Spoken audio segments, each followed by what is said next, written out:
Control. Doom, doom, doom, doom, doom, doom. Control. Good morning, guys. I got that from Kofia this morning. She was talking about control, babe. I got to run and get something. All right, good morning, guys. Welcome to Breakfast with the Brooks. We will be on with you guys in just 1 second. Good morning, Teresa. Good morning, Carla. For those of you that are joining us this morning, please share this out. Also, if this is your first time visiting us on YouTube, at Breakfast with the Brooks, please subscribe and make sure you ring the bell so that you can get notifications when we do go live or post videos. Yeah. Post in the chat, in the feed for us. Let us know where you're joining us from and what's the weather, what's the temperature where you are. Okay.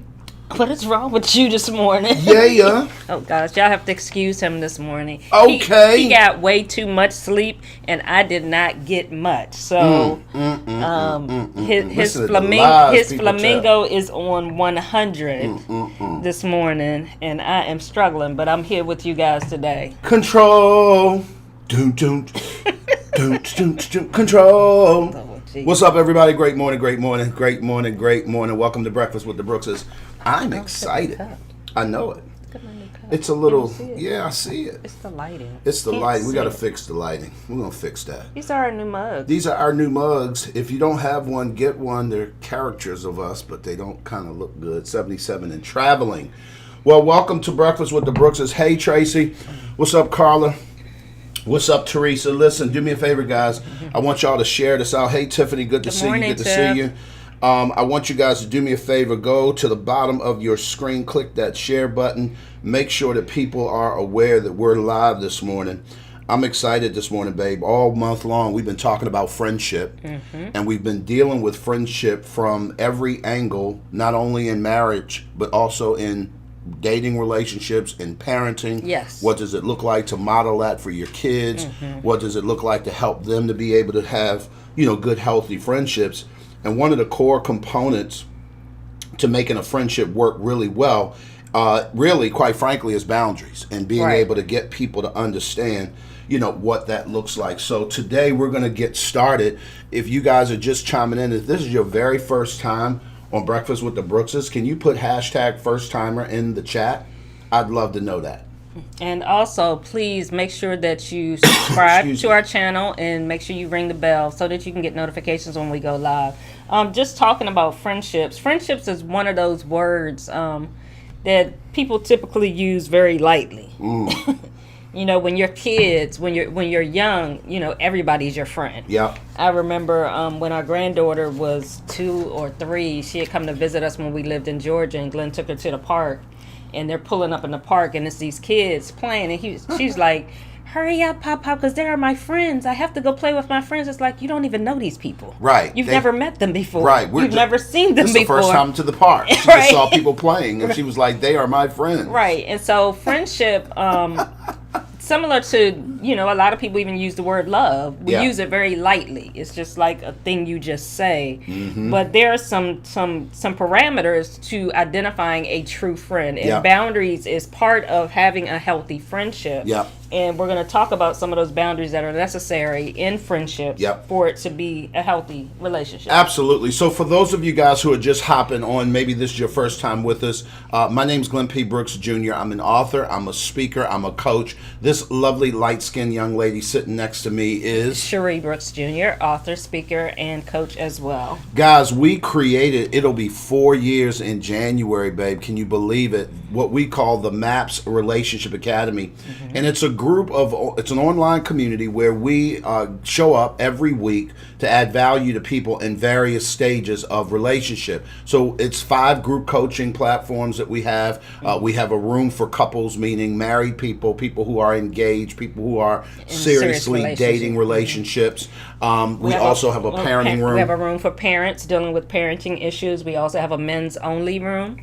We also have a singles room that's for individuals who want to one day get married, who are working on themselves to make sure they're as whole of an individual as they possibly can be when that time comes. And then we have women's only groups as well. Yep. So those are some times where, those are opportunities for us guys really to really work with people who want to grow their relationships intentionally. If you want to know more about that, if you want to come and be a part of the MAPS community, I know that's right, Teresa. MAPS rocks. We want you to go ahead and do me a favor. Go over to GlennPBrooksJr.com. We just popped it up there for you. GlennPBrooksJr.com right there. Right. And sign up for a free discovery session. We would love to have you. That would be super amazing for us to do just a brief, what we call a discovery session. And we'll just kind of figure out if we're a fit, if you're a fit for us. And we certainly want to be a part of your growth process. So today, babe, we're going to talk about 6 types of boundaries that people deserve in their relationships that in most cases they don't have, nor do they know how to put there. Right. And when I say they don't have, meaning they don't even know that should be a line. Right. And one of the things that I want everybody to understand right off the break is that a boundary simply is a property line. Think of a property line when you look out your backyard, or when you look out maybe your front yard, or you are going to a park and you see a gate or a fence. Often what that does is it's actually drawing a line from where one portion of the property begins and another portion, sometimes owned by someone else, that begins. Well, in relationships, those lines are not demarked by fences. Right. And so it's kind of hard to tell, like, where do we start, where do we stop? And really, it's from an emotional perspective. So for instance, there are certain behaviors that you have that belong to you. Right. There are certain attitudes that you have that have nothing to do with me. Right. And if I'm not careful and I don't put up a boundary, or you don't put up a boundary, those lines get blurred. And so now I find myself taking responsibility for your actions. Right. Or taking responsibility for your attitude or your behavior. Right. And that's a problem, because the truth of the matter is I can't control you. Right. And what the boundary does, it helps you to take responsibility for what's yours and not what's theirs. And so the boundary is going to help you to be identified. These are the things that I'm responsible for. I'm responsible for me. Yeah. And my emotions and my feelings and my physical space. I'm responsible for that, and you're responsible for your stuff. Yeah. And so it helps you to be able to focus on your stuff and be responsible for your own stuff, and put up boundaries where you don't allow people to cross over into your stuff, or give them responsibility for it. Because oftentimes in relationships, we give somebody responsibility for our emotions. That's good, babe. Like, you made me mad. You didn't make me mad. Say that again. You made me mad. You didn't make me mad. You may have done something that upset me, but you can't make me mad. Wow. That is important. And the reason why is because you find yourself getting an attitude with somebody because of something they did. And the truth of the matter is, it really boils down to the narrative that you attach to what they did. Right. And that goes back to, like I was saying, how friendship is a word that we throw around. Oftentimes our words, we have to be very careful with the words that we use, because we'll use words that don't mean what we're really saying. Because it's easier. It's like, it's easy for me to say you made me mad than for me to take a moment to step back and figure out, what am I really feeling? Yep. The truth of the matter is, I'm upset. I'm disappointed. I was bothered by what you did. It's not that you made me mad. Now, because I was upset, I got emotional. When I got emotional, I started feeling feelings of anger. Yeah. But you're not going to take yourself through that process. Right. To think through that whole thing. And the truth of the matter is, what you did upset me, or I was disappointed that you didn't show up on time. Ooh, that's good. I was disappointed that you didn't show up. You not showing up didn't make me disappointed. Right. Y'all hear that? Yep. I need y'all to hear the dynamics in the words. So when Cherie talk about your words matter, I'm not talking to Tiffany. I'm not talking to Tiffany right now.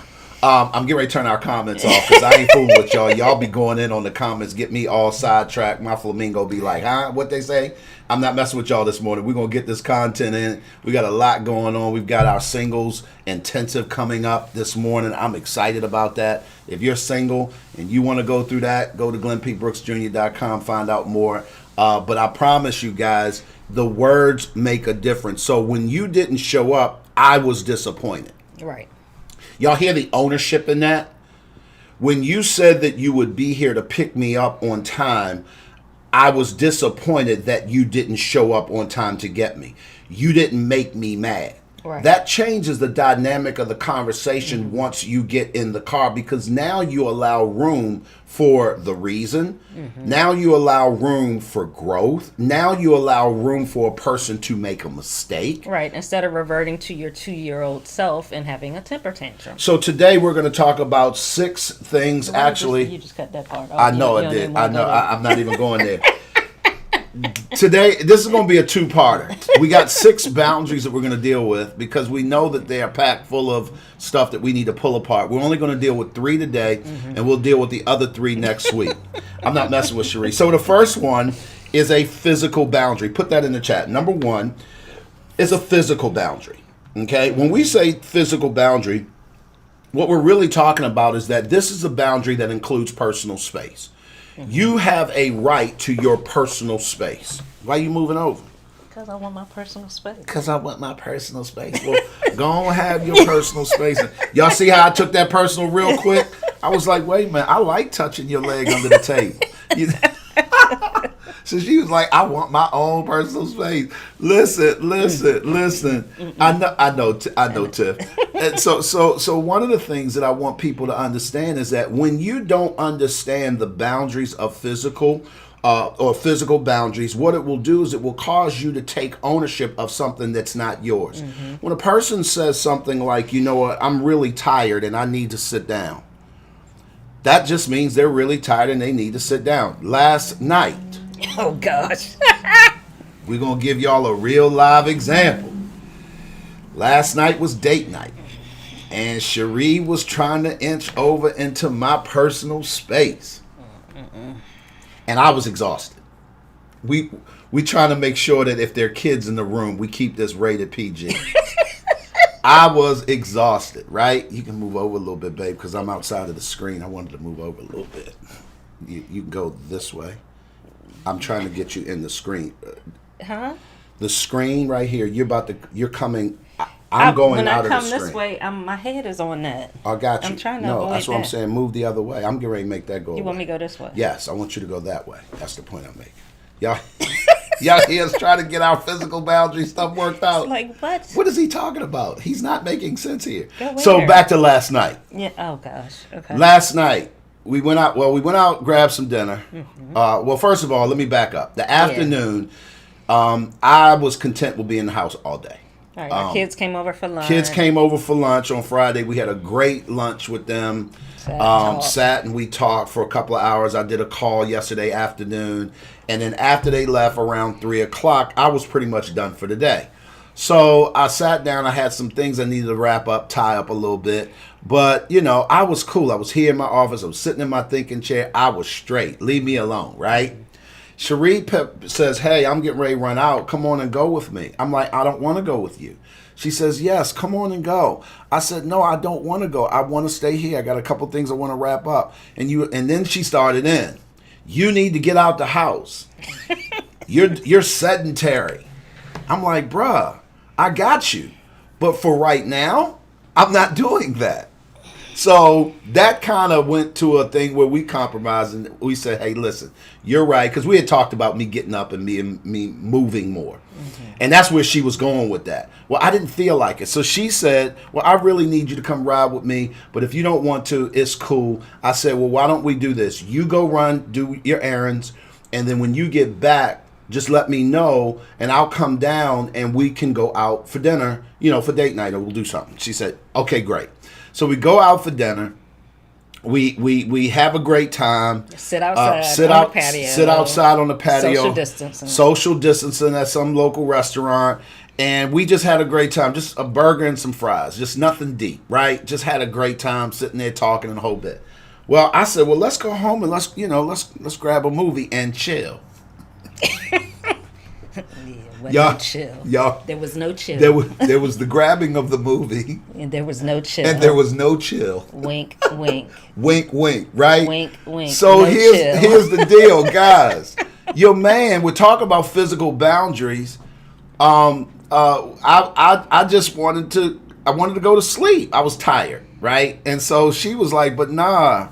But you said... No, you got to back up first. Okay. So we get home. Am I getting it messed up? Yes. When we get home, it's like, okay, well, we can just put the movie on in the room. because I'm thinking we going to chill. Wink, wink. Wink, wink. So I'm like, we'll watch the movie in the room. So he lays across the bed. He's like, all right. And I leave out the room and go do something. I come back. This joke asleep. Laid across the bed. Right.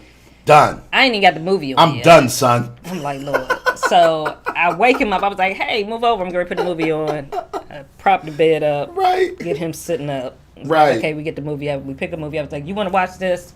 Pick something he'd be excited about watching. Put the movie on. And it just kept going downhill from there. You hear the energy in her voice, put the movie on. Because at this particular point, guys, listen, my physical boundary sounded like this. I'm really tired. I need to lay down. Now, the thing is that years ago, we would have taken that personal, and that would have been a point of contention. Right. Now, you don't love me, or what's going on with us? Where we at? What's really happening? Cherie and I realize that the older we get, our timing has to line up. And often it does. And often it don't. For something to jump off. Now, I know we didn't plan to talk about this. But for something to jump off, our timing, both of our timings got to kind of line up. And so we'll communicate, hey, just so that you know, I'm trying to get my time in the line. I'm thinking 9 o'clock, bro. Like, for real, that's about the window. Cherie will tell me, listen, hey, right now, if I know you watching TV. 8:45, this is it. If we go to 9, if you trying to, you done missed the window. I'm telling you right now, the window is open. And I'll be like, okay. Let me finish watching Let me finish just watch this, and then she'll just kind of go in the room. Oh, she said, fine, no worries. But best believe when I come in that room in 20 minutes, she's out because the window has closed. Why? Because how we get on this? How did we get on this? George Hawkins, how did we listen? Breakfast with the Brookses is for the real people, right? Believe it or not, we're talking about 6 types of boundaries that you deserve to have, right? And how to maintain them. Okay, and we're talking about the physical boundary. Physical boundary is respecting Thank you. The other person when they say. Save me, because we're going deeper here. Lord, respecting the other person's physical space. So, in a relationship, in a marriage, if one party says, and this goes to dating. When somebody says no, they mean no. Right. Respecting their physical space. If a person does not want to be, they don't want to be held. If they don't want to be touched. Right. You're being able to respect that and not taking that personal and realizing they just simply don't feel like it. Right. It doesn't mean that there's something wrong. It doesn't mean that you've done anything wrong. It's just their personal space and they're allowed to. I'm responsible for my personal space. Absolutely. If I say don't touch me, it means I don't want to be touched. It doesn't mean that I don't like you. It doesn't mean that I don't love you. It does not mean that I'm not attracted to you. I just at this particular moment don't want to be bothered, and you have to respect the person's personal space. And that's even when we're out, especially now with COVID, with all of this going on. One thing that people are becoming much more aware of their personal space because of COVID, where when you're out in public, you want people get your 6 feet away from me. And people need to respect that because that's your personal space and you get to protect that. Yes. So let's move on so to the let's next keep one. moving. So if y'all ready for number 2, put number 2 in the chat. George Hawkins said, yeah, I know that. He said, y'all in there. Listen, I ain't messing with you. Start early in the morning. Clear your schedule. I know that's right. Teresa said boundaries must be set before laying across the bed. Teresa, hello? You get what I'm saying? Here's what's not about to happen. Listen, okay, so number 2, if you're ready for number 2, put number 2 in the chat. I ain't messing with y'all. I want y'all, let's go to number 2. Put number 2 in the chat. Babe, number 2 is really important because very similar to physical boundaries, people take it personal when you erect this particular boundary. Right.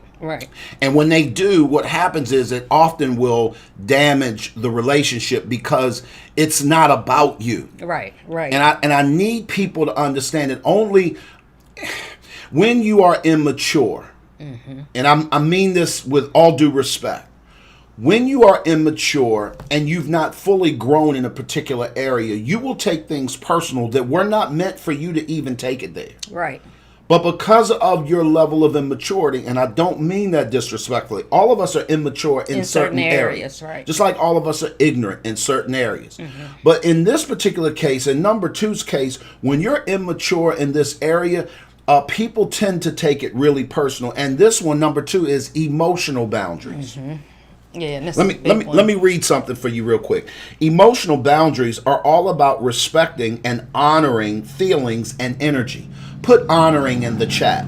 Emotional boundaries are all about respecting and honoring feelings and energy. Something I heard George Hawkins and his wife Charlene say one time. It's preferring. Right. So when you hear that word honor, I want you to think the word prefer, right? Setting emotional boundaries means recognizing how much emotional energy you are capable of taking in, knowing when to share and when not to share, and limiting emotional sharing with people who respond poorly. And so what we're talking about is availing yourself emotionally, and where does the property line of that begin and end? Tawana, there are people that really give you too much emotional information. And then there are people who, when you give them that much emotional information, they don't have the capacity to take it. That's why it will shut them down. Does that make sense? And so, for instance, if you come in worked up and bothered and angry about something that happened out at work or whatever, and you are emotionally connected to that, I may not be in the space for you to bring that a level of emotional energy in to the room. What I may do is put a boundary up and say, babe, can you give me an hour? I see you're upset and bothered, but you're in essence, you're dumping now. You're just dumping all the toxic stuff. And if she's not careful, what she'll do is she'll say, well, you don't care about me. You don't want to hear about my day. You don't love me. You see, that's what I'm talking about right now. Don't nobody trust me. That's why I don't trust people now. You getting all worked up. It's a situation. And so that's why when he said honoring and respecting people's feelings, when it comes to emotional boundaries, we all have an emotional tank, how much you can take in. Oftentimes people who are caregivers or people who are you're the person in the family that everybody comes to. They always dump everything on you. You have to set emotional boundaries, because at a certain point you will take in so much of everybody else's stuff that it will overwhelm you. And oftentimes, if you have been that person and people are used to coming to you with everything, when you do put up a boundary, they're going to get their feelings hurt. They're going to feel like it's something personal. But you have to be able to express to them, look, this has nothing to do with you. I just really right now, I can't have this conversation with you. I just can't. I'm super proud of one of my friends. Actually, I spoke to her yesterday, and she's going through a situation with her family, and she has had to put up an emotional boundary. Like, I need to focus on me. I can't keep getting all of this from you guys. I can't. You guys are going to have to work that out. I understand. I'll pray for you. I got you. But I can't keep taking all of this in, because I need to take care of myself, because this is affecting me as well as everybody else.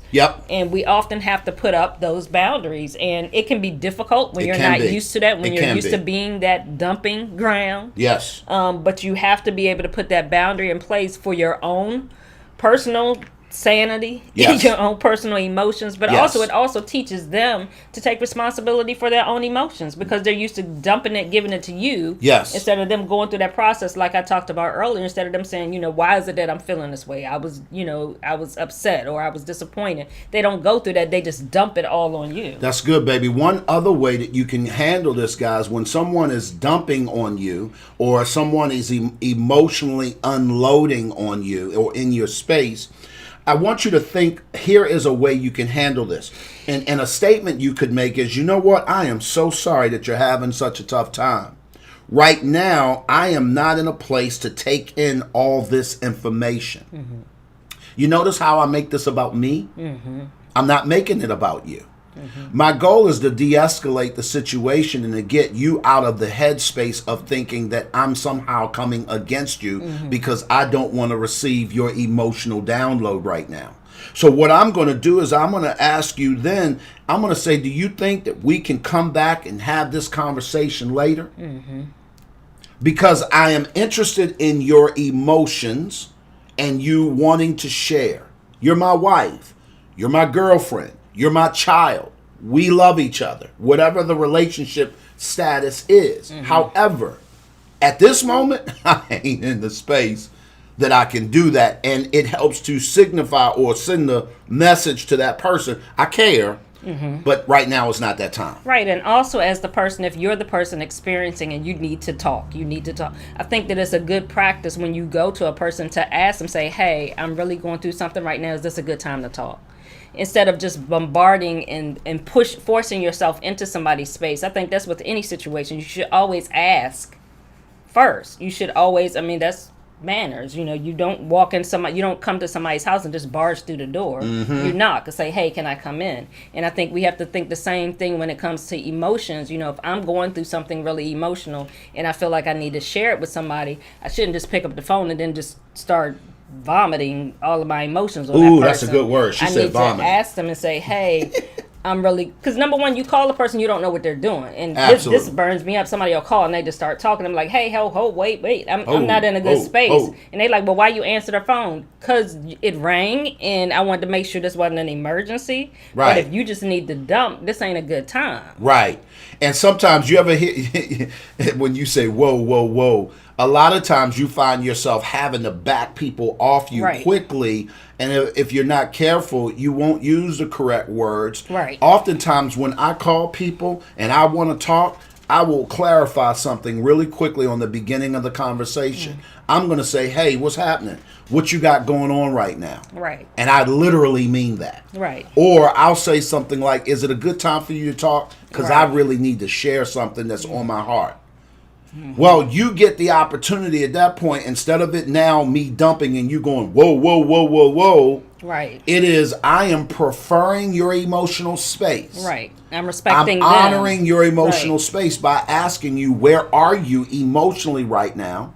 Because I would like to talk. However, if emotionally you're not in a good space, I won't cross that line. I'm giving you an opportunity to erect your boundary or to at least state where it is. Remember, we said that in relationships, unlike property, you don't have a fence that people can see where your boundaries are. And so when you're on a phone, even when you're in person, you can't physically see where that person is. You need to ask. And I try my best to never assume that a person is here just because of our relationship status. Right. Does that make sense? Are y'all ready for number 3? Y'all ready for number 3? Y'all done gone silent in the chat. We ain't cutting up, so y'all done gone silent. If you ready for number 3, put a number 3 in the chat. Babe, I think that in the last 21 years of us being married, one of the things that we've been able to master is really kind of feeling out and figuring out where each other is. And we've done that by doing a lot of asking of questions. Right. I think communication is key. I think people, you get familiarity breeds contempt. And I think that oftentimes when you're in relationship with a person, you get so familiar that you start assuming. Yes. And I think that's very dangerous. And we, just to put it in simple terms, we forget to use our manners. Yep, absolutely. Because we're familiar. We don't say please, thank you. We don't ask permission anymore. We just assume that because they're there that I don't have to ask anymore. And that's not cool. That's not cool. That's not cool. That's not preferring the person. That's not honoring, and that's not respecting that person when you don't continue to ask. Because that person, they still are their own person. I don't care, you've been married 20, 30 years. He's still his own person. I need to ask. I can't just take. Right. Teresa said we taking in the good information. That's why we silent. That's why we silent. So Nicole said number 3. We got a number 3 from Nicole. We've got a number 3. What's up, Daryl? Good to see you. Daryl says number 3. We've got a number 3 from Carla, Tawana, Stephanie, Tiffany. Appreciate that. So let's go ahead and go with number 3. And this will be the last one for today. We're talking about, for those of you just hopped in the room, we're talking about the 6 basic boundaries that you need to be thinking about and observing. And these are boundaries that everyone deserves to have. Here's the problem. Most people don't know how to erect them, and they certainly don't know how to maintain them. Right. And so we're talking about the first 3 today. Number 1, we said, was a physical boundary. This is your ability to articulate that you need space. It's also the other person's ability to receive that information, respect and honor it, and give you that kind of space without it being personal. We're not going to go into the illustration that we used to point that one out, because we'll be here for the rest of the hour.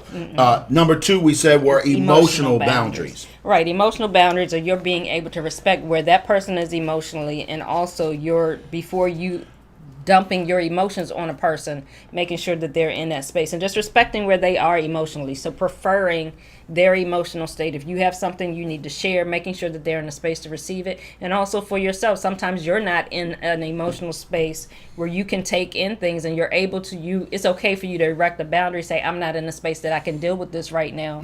And for them not to take that personal and realize that's just where you are emotionally, but it's not personal. This is about me. This isn't about you. And them not take that personal. Absolutely. Real quick, guys, if y'all want to come and join us in the MAPS Relationship Academy, do me a favor, go to glennpbrooksjr.com. We are hosting our very first singles intensive. It's part 2 starts today for people who are trying to really, really become the best versions of themselves. Today, I'm super excited that we're going to be continuing that process. But we do things on a nightly basis, just about in different group coaching environments. If you or your significant other need help, we're here for you at glennpbrooksjr.com. Just go there, sign up for a free discovery session, and we'll go from there. So number 3, we got a ton of number 3s in the chat, and this is one that's kind of hard to do this because it takes a lot of discipline to pull this one off. But I want you to put in the chat time boundaries. Time in of itself, and I often say this to people, is something that cannot be managed. We hear this term all the time. It's become something culturally, that we just say, and I'm bad with time management. Well, first of all, you can't manage time because you don't own it and you don't have a lease on it. Right? And it's kind of like sand. If you put it in your hand, it will always slip through the cracks and the crevices. It's going to find its way out because it doesn't belong to you. So when you find yourself trying to manipulate or manage time, the challenge becomes is that it's always elusive. You can't do it. But what you can do is you can manage you. You can block time by putting boundaries around it. And so I often talk about time blocking, particularly in business when we're talking with our MMC candidates. The truth of the matter is that it is up to you to block off time and then protect that fiercely. So today I want to talk to you a little bit about the fact that your time is absolutely valuable and it is important to protect it and how it's utilized. The reason why I say that, babe, is because time is the most precious commodity on the planet. Once you spend it, you can never get it back. There are only 24 hours in a day, and if you do not protect your time, if you don't allocate your time, I guess is a better way, if you don't properly allocate and protect that time, you will look up and a day will have gone by, or you will have missed a moment because you didn't protect that time. And I think that's essential when you're in relationships, that you have boundaries on your time, because if you have I'll use last night. So Friday night is our date night. Last night is popular. Y'all need to catch the replay. Friday night is our date night. We protect that time fiercely. And so if someone had called me or somebody had called Glenn, was like, hey, can I do this, or can we hook up and do this? We know that time is protected. And so therefore be like, well, can't get together tonight. It's a hard no. But maybe we can work something out tomorrow. Yep. Or even if Glenn, he was working on something, there is a time limit even on that at a certain time, I need to cut that off. He has to cut that off because the office closes at a certain time. Here's what's funny, because Friday afternoon, one of the things that you kept saying was, yeah, I want you to come go with me. You need to get up and get moving. But then you said, and I remember, she said, because after all, today it's date night. And I'm like, bruh, I got you, but it's 3:00. What that means is I know date night is coming, but it ain't here yet. And I am protecting my time. So what I wanted to do was get you up off me, let me finish what I was doing. I was trying to get him out the office early. She was just trying to get me out the office early. I wasn't having it, part because I love my office way too much. Secondly, But I'm your boss, and I told you you could go home early. right. And he didn't want to go home My, early my, for the day. my business partner was saying it's okay for you to go home early today. You can leave the office. You can leave the office. Anybody ever had a boss come in and say, okay, it's quitting time. You can leave the office, but then you got some people that'll stick around and be like, yeah, I got you, but I need to finish up these things because in their mind they don't want to have it the next day. Well, that's where I was at, right? And unfortunately, I'm unfortunately most often that's where I'm at. Yeah. I got one more thing, right? So Cherie knows this. She knows me. We've been together 21 years. She knows me. She says, yeah, I hear him, but here's what I know about this joker. That one thing will turn into 2, will turn into 5, will turn into 10, and before we know it, it is 8 o'clock and we just getting date night started. I'm not having it. So I'm going to and so she came a little strong with me, y'all. And I was like, whoa, hey, wait a minute, time out, flag on the play. Flag on the play. Can I finish these things? I promise I will. And this is where I offered up. So Daryl, this is what I did. I said, let's do this then. You say you got some errands to run. How long? Give me an hour. Go take care of that, but I will be finished in an hour. Mm-hmm. And all I need you to do is text me when you get back, and I will come. You don't even need to come in the house. Just text me and I'll come down. So at this particular point, she was good with that because she had a boundary on it. She was like, okay, cool. Boom. Disappeared. Conversation was over. Nobody going back and forth. And literally when you text me, mm-hmm. I said, I'll be out front. I'll be out front when you said, I'm almost here. I'll be out front. And then when I got down, I came right down, and then she wasn't there, because I knew she was going to be about 10 minutes. I think you said I'm going to be there in about 10 minutes. I said, cool, I'll be out front. And at that particular point, I started wrapping up and making my way downstairs. Here's what she texted me. She was like, hey, I'm about a minute away. I was like, cool, I'm sitting out at the pool. I will come out front, and I'm on my way. I literally came out. I saw her pulling around. I walked out the front, and boom. I got in the car like she was my Uber driver. Bruh, it was a situation. We went on about, and we had a great evening up until it got later, but you got to catch the replay for that. You got to go back. If you just jump in, you got to catch the replay for that one. But the point I'm making is that I had a time limit. Here's one of the things that I think people struggle with, babe. It's language around how to tell or how to block off their time. And it's also being able to say no. 100%. You have to learn to say no, but that you can only say no when you have blocked off your time, when you have set boundaries. So if you know that, you promised your child you were going to take them to go play basketball. Right. And Daryl said, oops, there it is. Somebody calls you and was like, hey, can you come help do this? Right. No, I can't do this now because I have something else to do. Right. But often what happens, we wind up overcommitting. We overextend ourselves because we don't want to say no to people. Absolutely. So we're saying yes to everything, and then we find ourselves having to shift stuff and juggle stuff. And no. Put this in the chat, guys. Let my yes be yes and my no, no. Right. Put that in the chat. Let my yes be yes and my no, no. The way no can sound like is, I can't come this weekend. Is there another opportunity? The way no can sound is, I can come, but I can only stay for an hour. Mm-hmm. That's a no. That's a no that I'm going to come hang out at your event for the duration. Right. But it's a yes to the fact that I can come through for a hot set, just to show love, make sure that you're good. If it's a birthday, I'm bringing a gift, I'm dropping it off. But I got stuff to do. But in that case, you got to know you and know that you disciplined enough. Oh, yeah. To Mr. only Flamingo, go for an hour and then leave. Because the Flamingo, I can't go to no party for just an hour. I'm not allowed. Right. And so you have to know yourself, and you have to be able to set realistic boundaries. Don't promise things that you know that you can't follow through on. Right. So if you know you're supposed to be taking the kids to the circus, and I'm going to run over to Joe's real quick and go do this, I'll be back.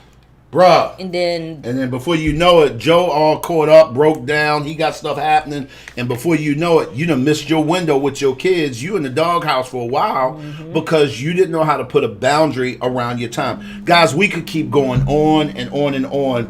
I love it. Shipping Living said, let my yes be yes and my no, no. That's exactly right. Tawana, listen, the truth of the matter is that if you don't do that for yourself, you are sending mixed signals for the other person. Right. In other words, when you don't put a boundary around your time, you teach people that your time is not valuable. Right, that your time is their time. I had a person that, listen, I am now just beginning to get to the place where if you text me, I don't respond right away. That's taken me a long time to get there because the flamingo temperament that I have is that of wanting to be sociable. And he's talking about business. I'm talking about business stuff. After our office is closed. Right, because we actually have office hours. Right, and so Glenn has, because of coming from a ministry background, he's used to pretty much being on call 24/7. Yes. And so, with our new business, we've set business hours and, we've had to adjust, even our coaching schedules and stuff because we used to coach on Sundays. Yeah. We used to do sessions on Sundays. We switched that because I was like, no, we need to protect our time so that we have our time. And so, but he does much better now. Yes. But he used to, somebody would text him 9:00 at night and he's like, because our business texts come to our phones. Yeah. And so he's like, oh, and I'm like, what are you doing? Well, so-and-so. I was like, okay, it's 9 o'clock at night on a Saturday night. You can respond on Monday. I was like, it's not, and I have to remind him, we're not counselors. We're not the emergency. If this is an emergency, they need to call a counselor or they need to go. No, here's what's funny. Guys, do me a favor. If you have a therapist. Right. Do you call your therapist? Listen. Right. Call their number. Right. On a Saturday night. And what's the message that you get? And what is the message that you get? Hi, this is Glenn P. Brooks Jr., your family therapist, whatever. If this is an emergency, if you're in crisis, call 911. Call 911, right? Otherwise, leave a message. Leave a message. On Monday. Our office hours are such and such and such and such. I would not effectively put and honor those boundaries. He thinks he's 911. I think I'm... I think I'm a 911 dispatcher, baby. You 911. I'm 911. Mm-hmm. They said, that's Coach 911. Nah, my wife would say, oh, no, he ain't. Not y'all ain't burning up my husband. And then listen, he talking about now on date night, I ain't got no energy. Hello. Y'all got to go catch the replay for that one. At any rate, listen. Y'all be good. Next week, we're going to come back. We're going to talk about part 2, the other 3 types of boundaries that you deserve. That's going to be fun. Listen, listen. If y'all heard the first part of this one, y'all definitely we coming out the gate 8:00 in the morning next Saturday. One of them boundaries. With the truth. That's with an F. I'm telling you right. With the truthers. You get what I'm saying? So no, I love it. Tiffany said, listen, y'all are 911, but with boundaries. I love it, Tiff. I love it. Y'all be good. Listen, I promise you. They don't want to meet Sherry. No, they don't want to meet Sherry. Y'all better leave that 911 thing alone. Because some people mistakenly call Cherie Sherry. That was the way her parents meant for her name to be pronounced when she was born. But when we met 21 years ago, she had already been calling herself Cherie. And I was wondering, why do they call you Sherry in your parents? And then I call you Cherie. She was like, because you don't want to meet Sherry. Sherry was not very nice. She was not very. Sherry is the one that has 2 previous husbands. I said, oh, got you. She's just so wink, wink. Right, Edith. Right. So look, next week, y'all don't want to miss it. Carla said, can't wait. No, next week gonna get steamy. Let's just put it that way. Listen, at the end of the day, here's what we know to be true, guys. You cannot get to any place of significance by yourself. Why, baby? Because we all need some help. Y'all be good. We'll talk next week. Bye, guys.